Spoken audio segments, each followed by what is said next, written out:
Welcome. Today we're going to look at a story that really sits right at that tricky intersection of celebrity life, media pressure, and, well, the real human cost of public expectation. We're focusing on Jennifer Aniston and her decision quite recently to open up about something very personal, her long, private journey with IVF treatments.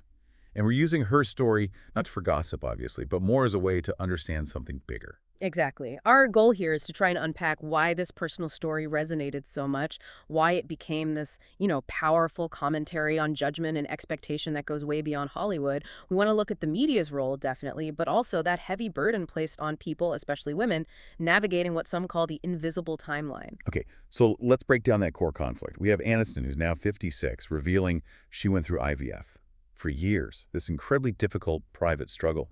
But at the same time, what was the story being told about her? Well, the dominant narrative, the one repeated endlessly, was quite harsh, wasn't it? It was that she was career-obsessed, selfish even, prioritizing work above everything, choosing not to have children. Right, and the irony there is just, it's painful. You've got someone going through this deeply emotional, often heartbreaking process behind the scenes. Well, the world is basically shouting opinions, judging her for a choice they assumed she made, a reality, as she put it, that had zero connection to her actual life. That disconnect must have been, well, huge. It really highlights a broader societal pressure, I think, and that connects directly to that invisible timeline idea you mentioned. This isn't just about famous people. No. It's about the intense judgment many women face if they don't follow that expected path.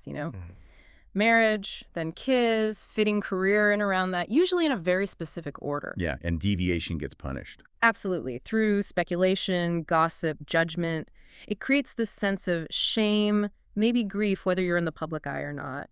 And when you mix that kind of external pressure with something as intense and personal as IVF. Which often involves its own private grief, right, if treatments don't work. Precisely. You end up with what she called a heavy cocktail. It can really chip away at your mental health, your sense of self-worth. Her boundary-setting quote was powerful, too. They didn't know my story. That's not anybody's business. So when she did finally decide to speak out, using that op-ed, what was the driving force? It wasn't just about setting the record straight, was it? No, not entirely. It seemed much more intentional than that. She specifically mentioned wanting to reveal this personal struggle, partly to, well, help other women, those going through IVF silently feeling isolated. Oh, okay. So it was a way of creating connection. Kind of flipping the script, yeah. Taking her pain and turning it into something that could potentially support others. It directly countered that old narrative of her being somehow selfish. It was an act of vulnerability, but also connection. And I think maybe the most important point for you, listening, is what she seemed to gain personally from finally sharing this, whatever the public reaction. Yes, she talked about finding emotional freedom, finding peace, reaching a place where she didn't feel that constant need to correct every error, to live up to some image that wasn't real. Acceptance, really. Acceptance of her own story, her own path, regardless of whether the world approved or understood, and that's a huge lesson, I think. That freedom from needing external validation. That really is the key takeaway, isn't it? That sense of peace often comes when you stop sort of performing for others and just decide to own your own narrative. The good parts, the hard parts, even the parts nobody else sees. Which brings us to a final thought, perhaps. We never really know the full story behind the headlines, do we? Everyone's dealing with something invisible. Absolutely. Kindness matters because of that. And it's crucial, I think, to consciously reject those external timelines or pressures. Your life story is yours alone.